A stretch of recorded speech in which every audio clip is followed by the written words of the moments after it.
Well, happy noon to everybody out there. Thank you for joining our third in our series of webinars entitled Energizing Your Fleet.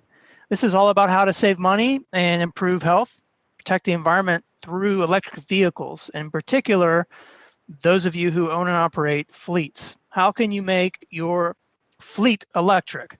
And as I mentioned, this is the third in the series. We welcome you here. This is a webinar series sponsored by the North Florida Clean Fuels Coalition, which is hosted by the North Florida Transportation Planning Organization in Jacksonville,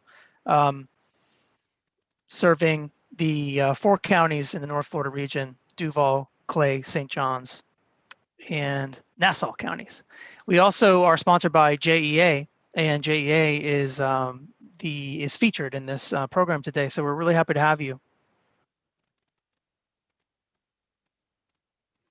So the objective of this webinar series has been to just get the message out there that fleet electrification is good for your business. As we mentioned, it's going to have environmental benefits, social benefits, and economic benefits, but this is complex. It's not as simple as a person, individual like myself or yourself, purchasing an electric vehicle and charging a car at home. A lot more complex for businesses and for large fleets. So this webinar series is an educational forum focused on the A to Z of how to do it when you're a fleet and how to navigate these complexities. We've been sharing best practices throughout the series. The first in the series focused on the vehicles themselves, what kind of vehicles are out there, what kind of vehicles will become available in the near future, and how can you start to integrate them into your fleet. The second in the series focused on the charging infrastructure. What kind of equipment do you need to make sure that your vehicles are ready to drive at the beginning of the day and ready to get fueled up with electricity at the end of the day. And then in this third in the series, we're now focusing on the utility perspective. There's a lot behind the scenes that the utilities have to do to make sure that your fleet can get the power it needs. We'll be talking more about that today with our slate of speakers. I'm Ben Moore. I'm sustainability leader at RS&H. In a second, I'll be introducing Marcy Larson, the public affairs manager with the North Florida TPO, to talk about the North Florida Clean Fuels Coalition. And then we have 3 fantastic speakers from Jacksonville's municipal electric utility, JEA. We have Melinda Fischer, who leads electric generation planning. We have Dave McKee, electrification program manager. And then Baley Brunell, she is fleet services and business operations manager. And she's going to talk about how JEA is really walking the talk when it comes to electric vehicles in their own fleet. Before we get into the meat of this program, I want to just orient everyone to how you can participate. You are viewing this webinar through a portal. And on that portal, you obviously see the video, but you also see a field where you can add comments and questions at any time during the presentation. So as our speakers are talking, if something occurs to you, type it in that box. I'll see it. And at the end of our presentation, we will go through your questions and have our speakers respond.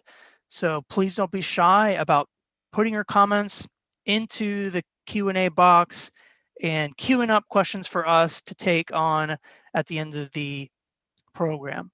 Also wanted to mention that the webinar materials will be archived and available at northfloridacleanfuels.com. There you'll find our first 2 installments in the series. You can watch those videos in their entirety. And this video, if your colleagues were not able to attend, but you feel they should watch this video, will be posted shortly after we conclude, and you'll be able to see that video going forward. Also, I want to say, if you would like to share your contact information with us so that you can stay tuned to any electrification programming we produce going on in the future, please do share it. We would love to have the ability to communicate with you as we continue to work in this area. So here's the agenda today. First, we'll have Marcy Larson with the North Florida TPO tell you a little bit about the many years of engagement the North Florida Clean Fuels Coalition has been involved with when it comes to alternative fuels and electric vehicles in particular. Then we'll introduce Melinda Fischer. She's going to talk about working with utilities. What do you need to know about interfacing with JEA and other utilities to make your fleet electric?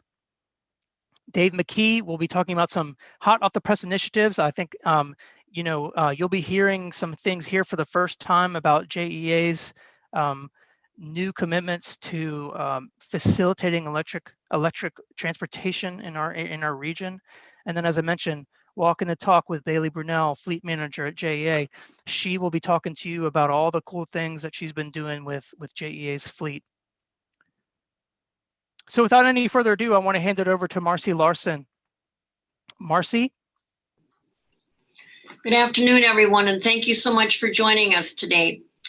For the past 12 years, the North Florida TPO has been working with the Clean Fuels Coalition. We do host the organization. Clean Fuels is a program under the Department of Energy. There are about 100 coalitions around the country. And the purpose of Clean Fuels is pretty simple. It's to work with public-private organizations, companies, to explore the use of alternative fuels. And there's a list of 6 alternative fuels that we focus on. We became a designated Clean Fuels Coalition in 2016. To be designated, it means you go through a series of steps, and after being designated, it offers you certain kinds of funding opportunities under the DOE umbrella. We have done a variety of things, studies and so forth in our local areas. Ben mentioned we are focusing on Clay, Duval, St. Johns, and Nassau County. We did an alternative fuels master plan back in 2013. We've worked with both Clay and Nassau counties in terms of some feasibility assessments, looking at alternative fuels, and that was done a couple years ago.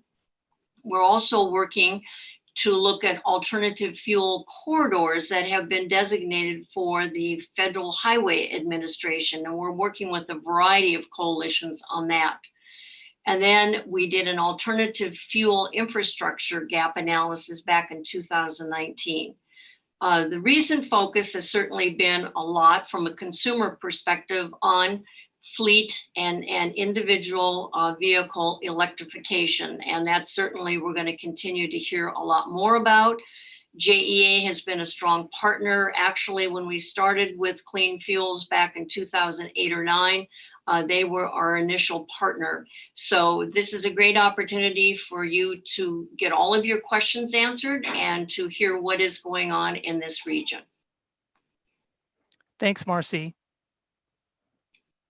So now we're going to get into JEA and what they're up to. First, we're going to hear from Melinda Fischer. She is JEA's electric generation planning manager. So she's responsible for making sure when you plug in that device that there's enough juice there for you to do what you need to do.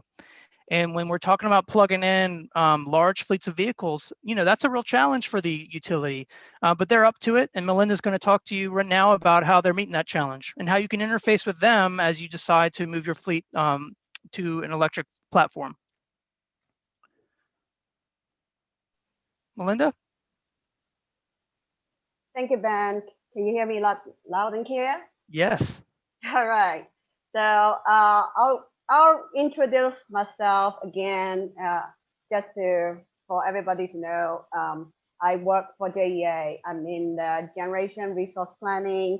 And so one of my role is not just to also focus on generation, it's also focused on reliability and then ensuring that our customer get the power that they need for their home, their commercial businesses, or electric vehicles, or anything that they decided to go electric on. So one of our key things that we do at JEA was on that. In addition, we have also regulatory that we need to meet that you will see later on in the slide, and I'll walk everyone through.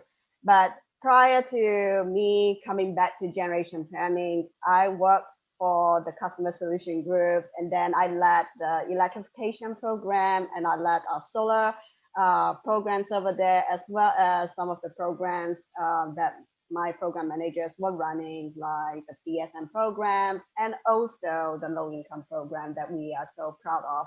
And so Let us then go on to the next slide, and then let us go dive into a idea of JEA infrastructure.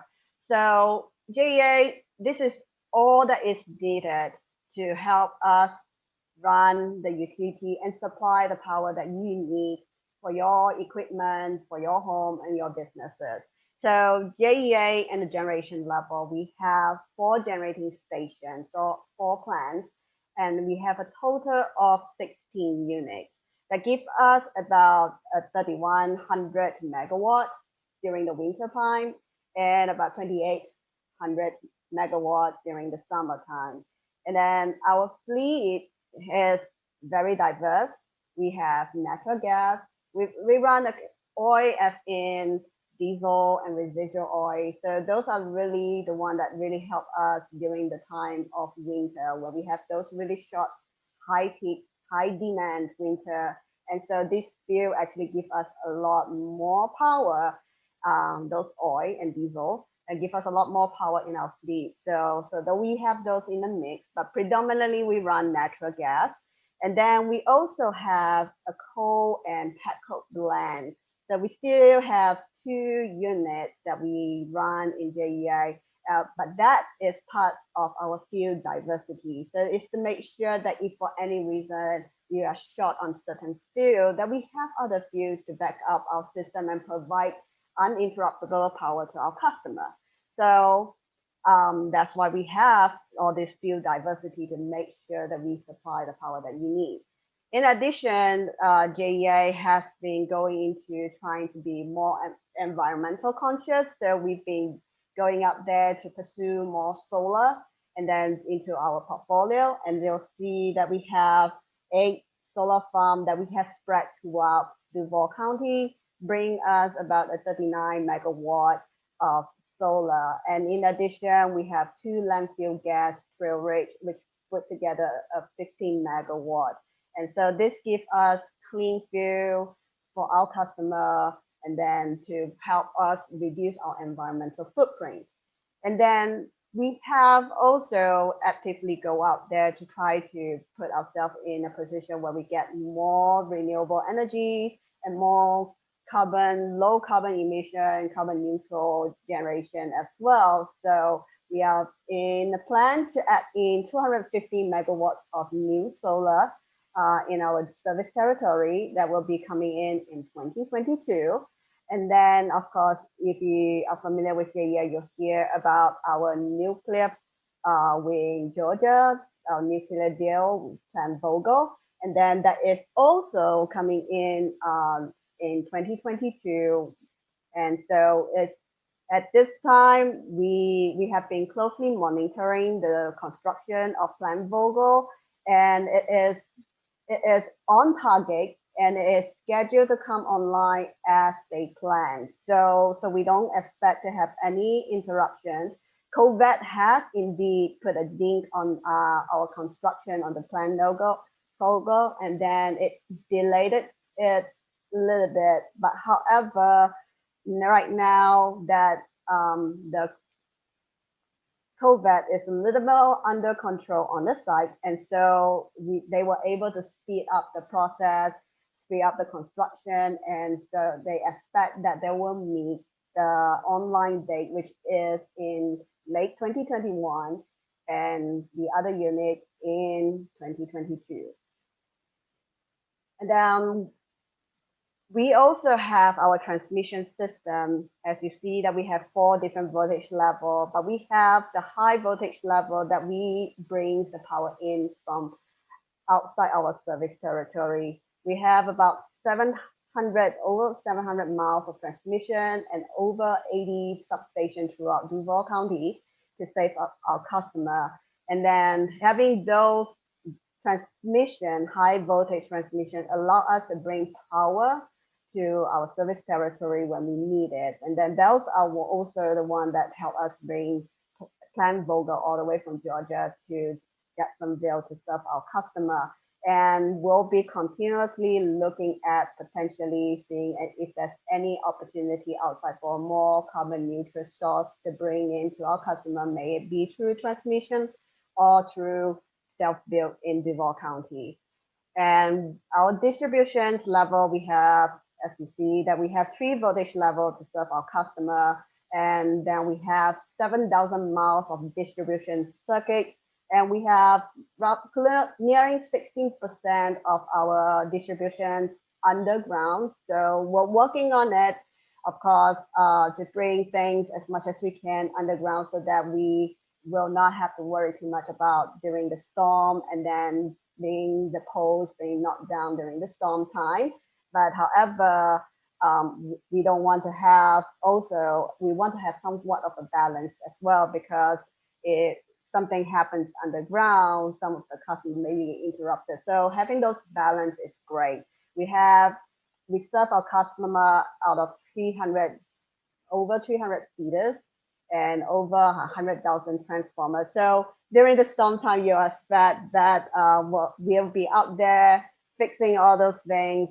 So this is the magnitude that you'll see of how much JEA has to go out there to replace its transformer if during the time of storm. So this is just a high level of JEA overall system. We serve about over 400,000 customer in Duval County, and then we serve over 300,000+ of both water and sewage customer throughout Duval County and other county in nearby us, like Clay County, Nassau County, and St. John County. Let's go over to the next slide. So as I talk about regulatory, why we do what we do, why we maintain so many generation, and why we always looking out for new potential PPAs or importing of power, it's because we have regulatory that we need to meet, we have law that we have to comply. So one of the things that for this purpose of this class is to show you that not only do we need to meet our customer demand, we also need to plan for a 15% reserve margin that the state requires from us. So why we need to have that 15% reserve margin? That was set by the state under one of the for the admin code, and it was sparked from what happens during the early 2000 blackout event. And so we want to make sure that in the state, if for any reason any of the units went down, a large unit went down, that we have the capability to ramp up our system to be able to meet that event and to supply all our customer, not just our customer, and also the rest of the customer in Florida, to be able to keep them having their power rather than having to go through a blackout. This is just a precaution, but this is what we, utility in Florida, agree that we will maintain that, and then we'll comply to what the state law requires of us. In addition to not just this 15%, we have many other reliability regulations that we need to comply coming from FERC and coming from NERC. And so that is not, I did not have it in the slide, but we have those that we need to maintain system reliability and then help balance the power throughout the state of Florida, and including being that us is so close to the edge of Georgia. So we also need to have those partnerships with Georgia to maintain system reliability, grid reliability, and system balance. So that way, none of us will get power interruptions. And that interruptions, if anything happens, will cause us, not just Florida and Georgia, to have blackout. So that's something that we constantly do over in planning. And that is our day-to-day activity. We constantly do analysis to make sure that we comply with all those regulations and rules set by the state, FERC, and NERC. Next slide. So JEA, while we're doing all those planning for new to meet our customer demand and also meet and comply with all those regulatory, we also try to focus on our environmental, reducing our carbon footprints as much as possible. And so over the years, we've been making decisions that helps us achieve that goal. And then as this slide, you'll see that how we have achieved our goal in reducing our carbon emissions, our carbon footprint in Duval County. And then we in partnership with FPL, we ran the St. John River Power Plant. And then as you heard in the news, we retired that unit in December. Actually, it's January, correct, Dave? In January 2018, and you'll see the news that we have videos of us demolishing the cooling towers of that plant and then demolishing the rest of the plant, and we have video footage on that. But that retirement helped us reduce about 4,800 kilotons of CO2 emissions generated per year. And then in June of this year, our board, our JEA CEO presented to the board of our plan to retire our Share 4 unit, which is also another coal plant. And we are planning to retire that in 2022. And that itself will bring an additional 3,100 kilotons of CO2 emission reduction, which is approximately 17% of our total CO2 emission of our old fleet. And you'll see that we have the future PPA, which is an import power, and we'll be replacing that Share 4 megawatts with a purchase power agreement that will be importing into our service territory.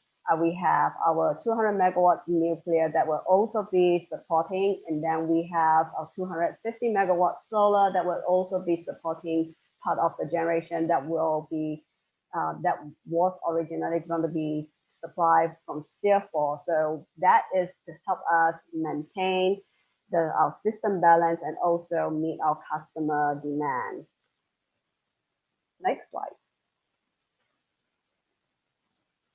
So this is just to give an overall our typical planning level all the way to our construction and installation for different level of our businesses. As you see that we have power plants starting from where I am.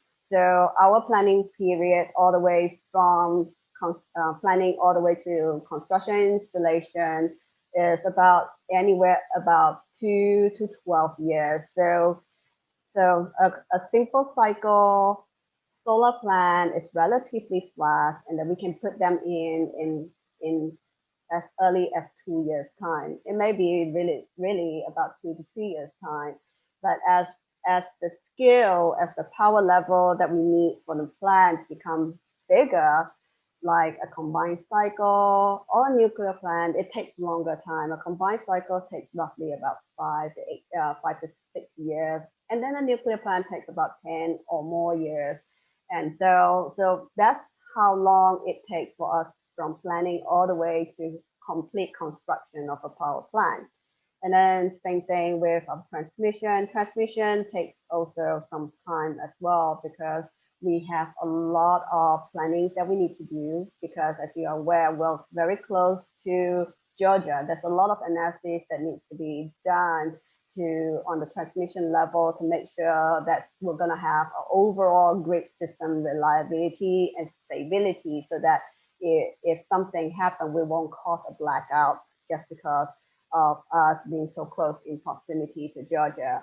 And then down to substation level, if we need a new substation, it takes roughly about 26 months for us to build a new substation.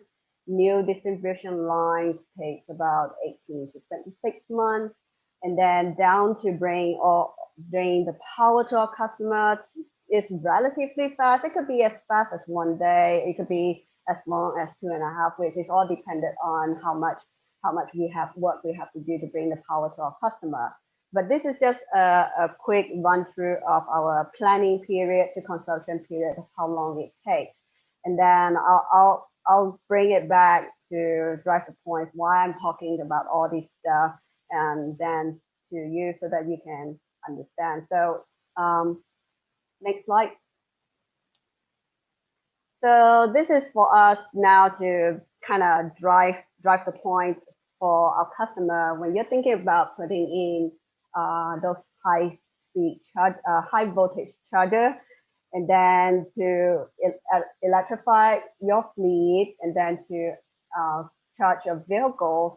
And so we ask for you to at least reach out to us 6 months, at least 6 months prior to you putting in all those charges, and then prior to you making your plan. So one of the things that we will want to, why we're asking to do that early, as soon as you are thinking about developing your site plan, to reach out to us so that we can work with you to show you what we can do on our end. And then also, in addition, it gives you an opportunity to talk about where you would like it, and we'll be happy to work with you on that. And then if visual-wise, aesthetic is important to you, then we want to make sure we accommodate that for your businesses, because we don't want to have, as you'll see in the later on picture, that actually along picture, that the transformer, a three-phase transformer, is rather huge. And then if you have a place that you don't want it to be too visible and you want it to be somewhere else, then reach out to us early as you develop that site plan so that we can best accommodate you, or at least let you know what we can do so that you can adjust your site plan, and then that way it will be in a less prominent position in your business.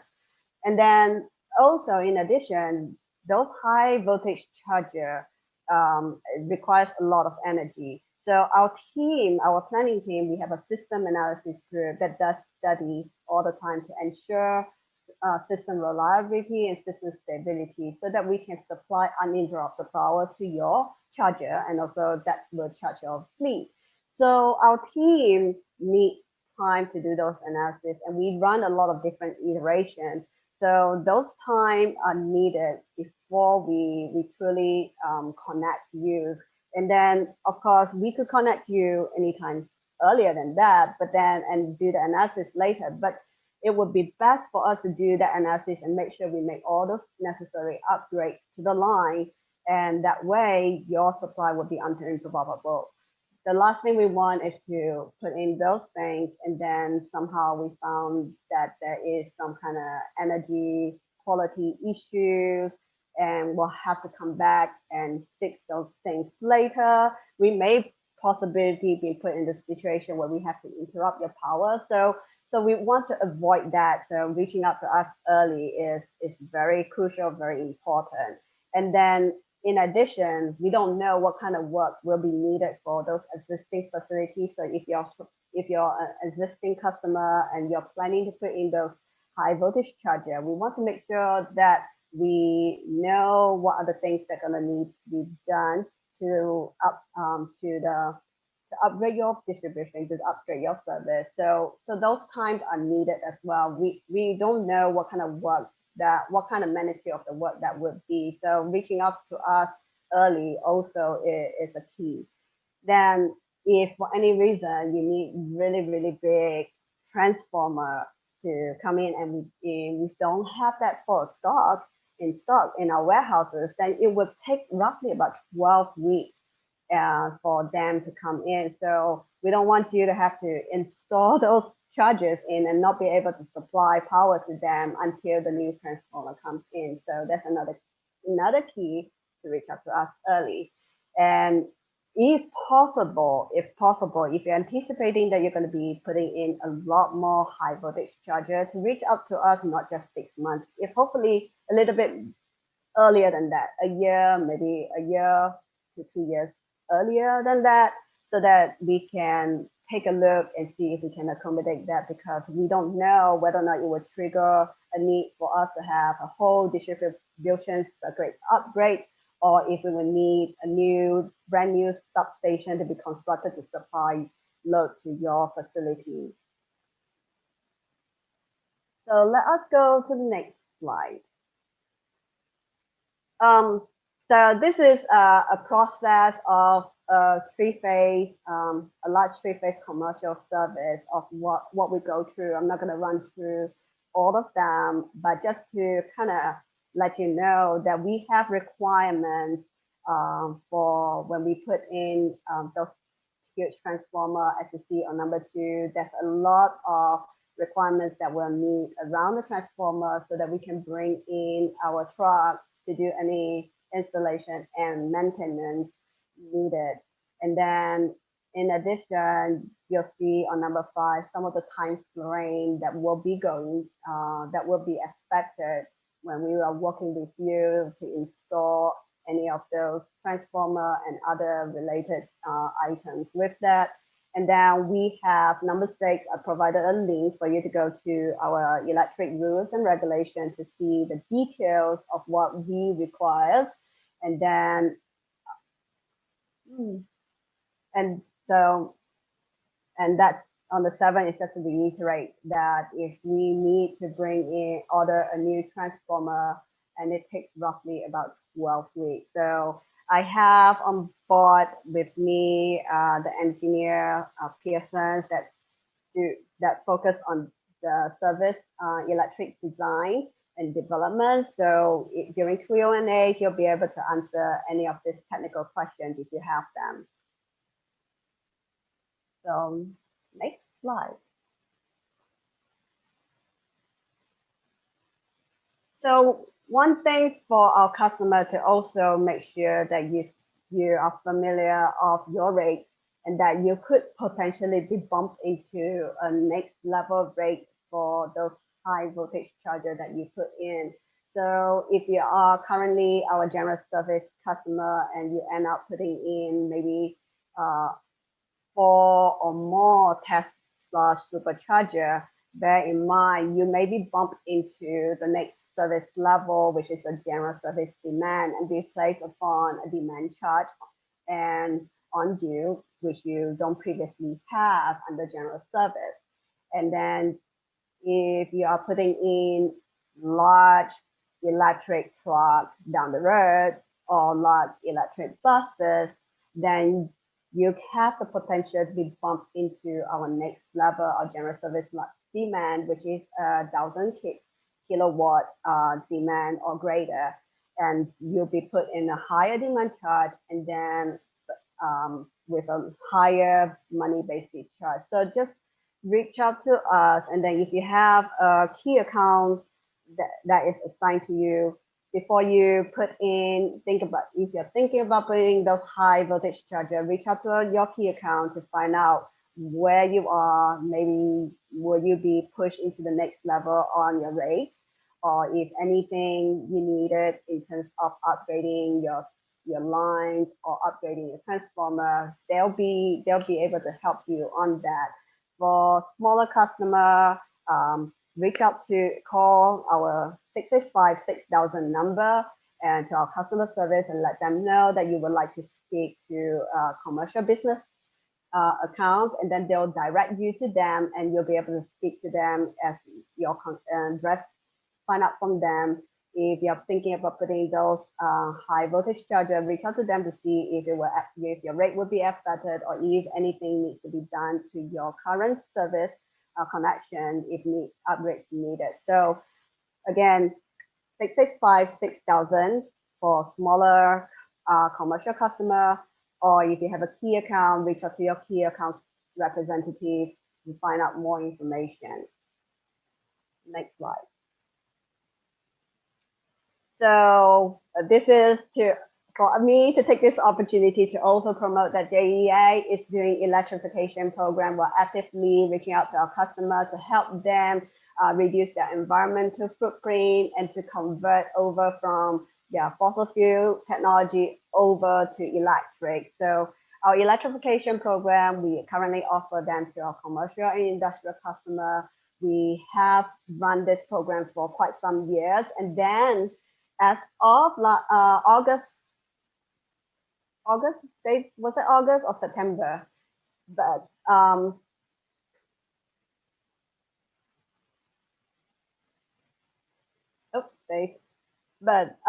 it's either August or September that we actually been approved to expand our electrification program to accommodate more technologies as you see listed here, and then we'll be customer are welcome to reach out to us or go to our ja.com to find out more, or reach out to Dave in the email below to find out more of our electrification program and see how we can help you. And then when I say and more, we do a lot of custom programs. So if you have any technology that you're thinking of converting over to electrify them, reach out to us and then let us find out how we can help you electrify any of your equipment and your fleet.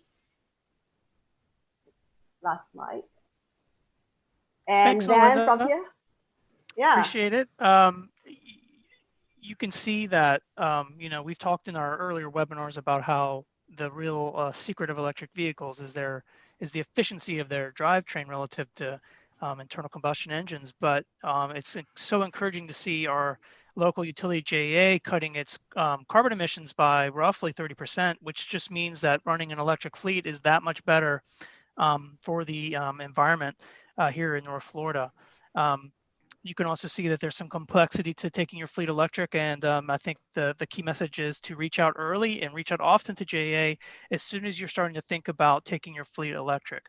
Melinda mentioned some things about the electrification program that JEA runs and how it's recently you know, been authorized to expand, and you might be interested in learning more about that. And luckily, we have Dave McKee with us to walk you through exactly what's going on with JEA and how we'll be supporting electrification going forward. Dave? Thanks, Ben. And thanks, Melinda, also for sharing that information on electrification and JEA's electrification program. Electrification is a little bit different than a typical utility efficiency program that you may be more familiar with. Electrification is a growth program where JEA is seeking to put on new load and convert from fossil fuels and other types of other fuels, and just to increase cleaner, more efficiently powered equipment. So there was a long list there of both existing technologies that we've been highly successful at deploying in the logistics sector of JEA's service territory over the last 5 years. And then there's also some other new technologies that were added on that branch not only from the logistics sector, but reach out into other sectors of the economy, namely the transportation sector. So you'll see some incentives listed here that are designed to facilitate electrification of fleet vehicles, workplace charging, public access charging, and even mass transit and public school bus transportation. I just noticed that today, came across my email that the Florida Municipal Electric Association just recognized JEA as being, we got the Building Strong Communities Award from the FMEA today, which I'm proud to accept on the behalf of JEA employee. It is very consistent with JEA's goals to leverage our ability to facilitate economic activity. And so these incentives are put in place to not only increase the fleet electrification, but also to normalize EV adoption in general. So it is our belief that as fleets become electrified and more electric vehicles show up on the streets in North Florida, that people will see them as normal, and it will increase adoption. It'll help us to overcome some of those fears that currently exist, like range anxiety and other factors. So we also see other factors playing in this market right now that could lead to a real surge in fleet electrification in the next few years. There's corporate environmental goals that we've seen to reduce greenhouse gas emissions and reduce environmental footprints of companies, large and small, and to improve the community air quality And so all those things are impacted directly by fleet electrification, and we want to be part of that in our communities. Melinda had mentioned, and she showed some great slides that showed JEA's fuel mix, and electrification really has an environmental component to it, that it's a significant driver for the utility, and that is when we convert a fossil fuel powered unit, whether it's a drayage vehicle at a port authority or an electric vehicle in a fleet, we convert a gasoline or diesel powered or propane powered piece of equipment to electric powered vehicle, that greatly reduces the emissions, the net emissions from that vehicle. So we want to do that across the board. We've been very successful in the logistics sector, and these incentives that you see here, I'll walk you through some of these, and then I have a hypothetical case to help visualize what this could mean to a potential fleet operator here in Jacksonville. The first one, workplace charging, includes both fleet vehicle charging and employee vehicle charging, and that could be a level 1 or a level 2 charging station. And this incentive, there's a maximum incentive amount listed over there. That is per charging port. So if you were to put in one EV charger, but it had 2 charging ports, then that would be double that amount right there, 5,200 times 2. There's public access charging. We have level 1 or level 2 charging stations. Also works the same way as the workplace charging. It's $5,200 maximum incentive per charging port. We have a new incentive also for DC fast charging, which is popular. And I'll also mention that this $30,000 incentive could be stacked with or used in combination with one of the other above initiatives. So if you had a workplace charging situation and you wanted to add both fast charging and level 1 and level 2 charging stations, we could work with you on that. I'll stop here for a second and just say the first step to this, like Melinda had said, the very first step is to get involved with JEA and start talking with us so that we can evaluate whether or not these incentives would be appropriate, whether or not we have infrastructure in place, and can help handhold you and consultatively engineer you through the process from the utility standpoint. We also have school bus incentives here for $17,000 listed as an incentive per school bus. And there's some exciting things. I ran across an application not too long ago on the web for a retrofitted school bus that the fossil fuel powered engine was removed and an electric drivetrain, or the existing drivetrain was used with an electric motor, in a very exciting way that you could easily retrofit school buses. Transit buses, Jacksonville Transit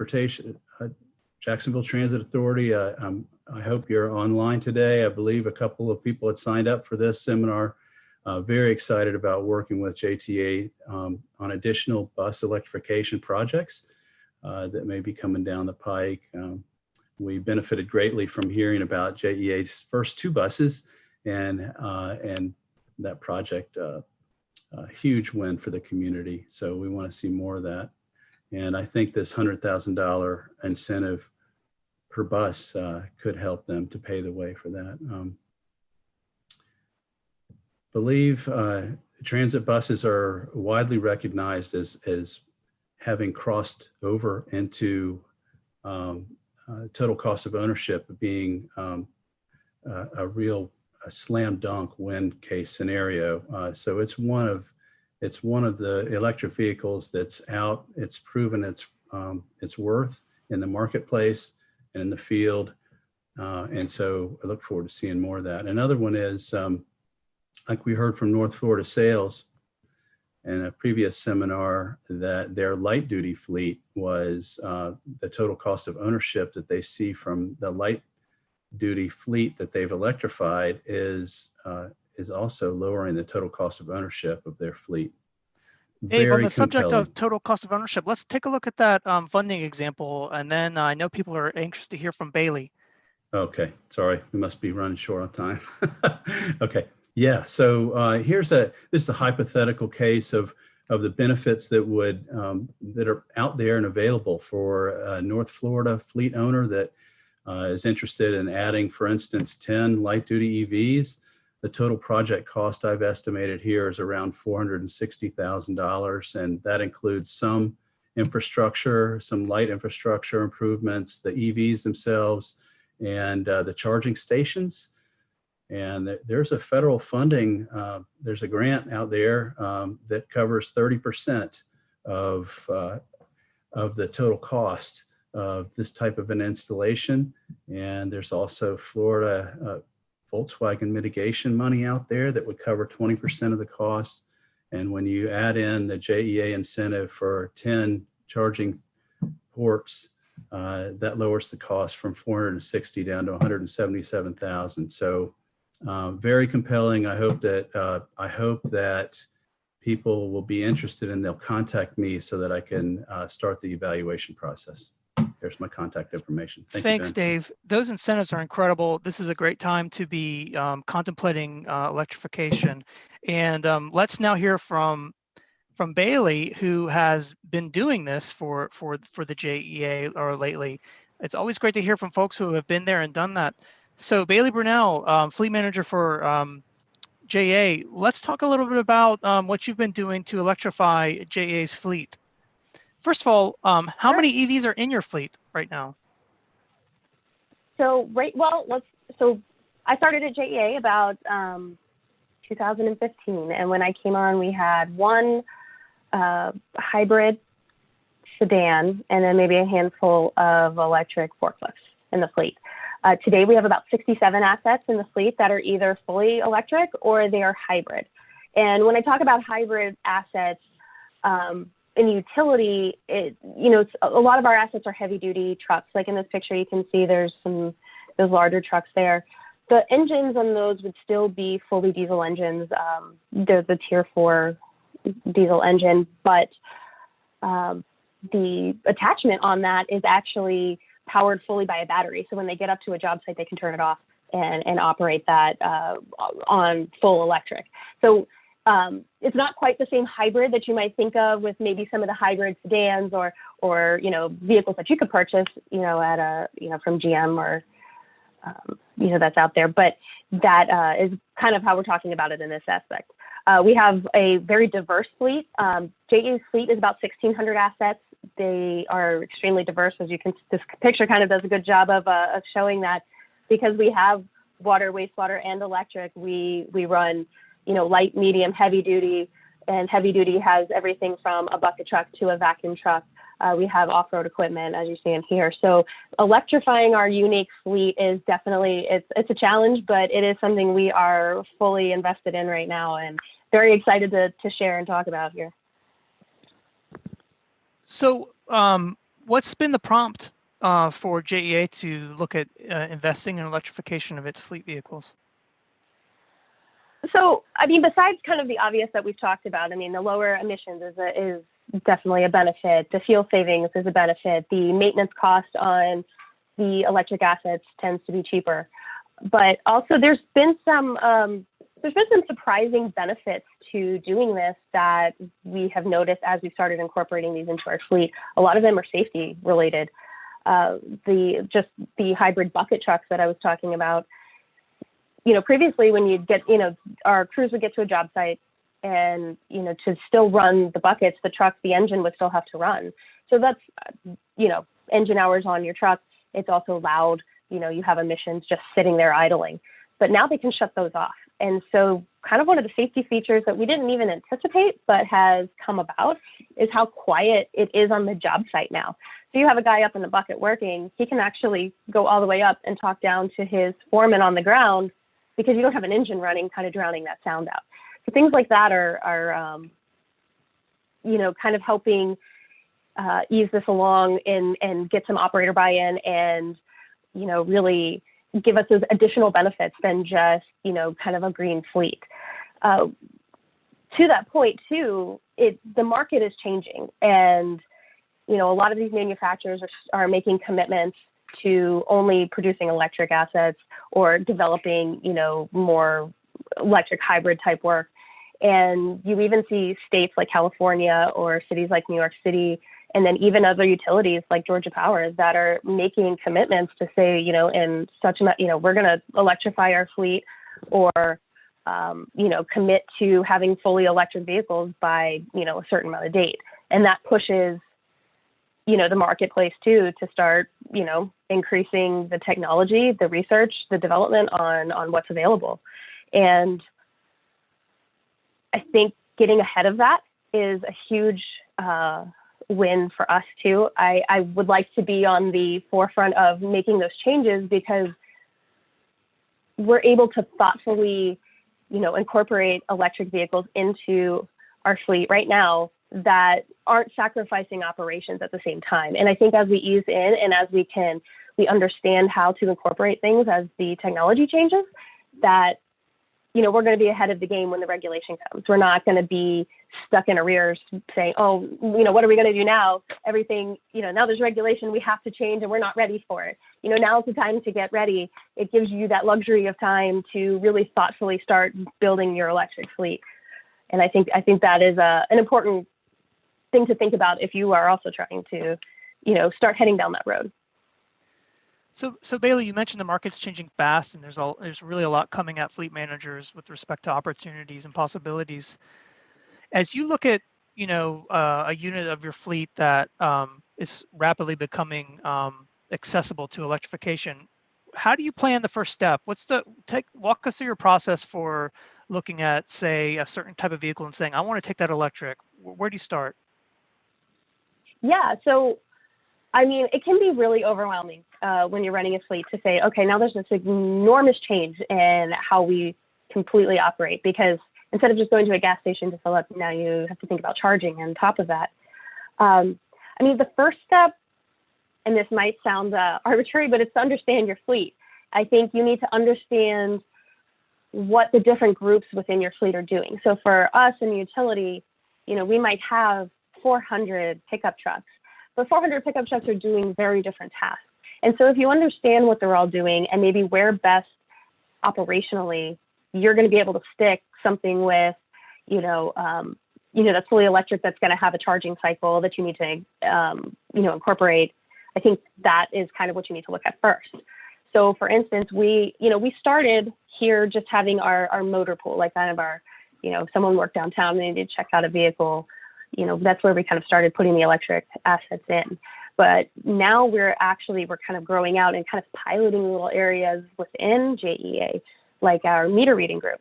So they had pickup trucks, and they really just put a lot of miles on their trucks during the day, doing their jobs. Like that was a great group to really say, hey, let's give them some fully electric sedans. Not all of them, just, maybe a handful. We're going to test it out, get the operator buy-in, collect a lot of data to see how they perform and if it's something that enhances operations rather than detracts from it. And I think that, that's a good place to start. It's even if you're like, we have an electric excavator, and we were like, I don't know, is that really going to do what we need it to do? And if you reach out, a lot of these manufacturers are extremely willing to say, yeah, you want to demo one of our pieces of equipment, please take it out, try it out, see how you like it. And that's actually how we ended up with an electric excavator in our fleet, was by taking one out and letting our water meter services group use it. And, they kind of loved it. They were like, we are so much more productive. We can work longer in residential areas with a quiet machine that doesn't, bother, any of, the residential areas that we're in. And I think that, help get buy-in and help move the process along. And then other groups and kind of NJA are like, well, that looks cool. Maybe we need to try that out in ours and see how it works. And I think understanding your fleet, what it does, and where the best places to start trying it out in and testing it out is the kind of the best first step. And kind of map it out how you want to tackle that first. Thanks, Baley.